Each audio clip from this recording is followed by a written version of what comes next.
Moi, ce qui me frappe dans la situation actuelle, c'est que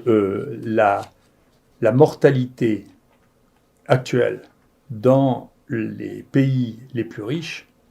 est beaucoup plus importante que soit dans l'Est du monde, la Chine, la Corée, les pays de l'Est qui sont riches aussi, mais qui ont une mortalité plus basse, soit dans les pays les plus pauvres. Et donc on finit par se demander si avoir une industrie avec des médicaments extrêmement nouveaux est devenu un avantage ou un inconvénient dans ces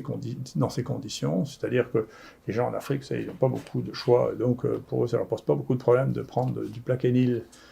et de l'azithromycine, ça ne coûte rien. Tandis qu'en France, il y a une lutte extrêmement brutale contre l'utilisation de médicaments simples et non coûteux, dont je ne sais pas si cela a des conséquences sur la mortalité en France, mais c'est une bonne question. Et en tout cas, nous, quand on voit la différence de mortalité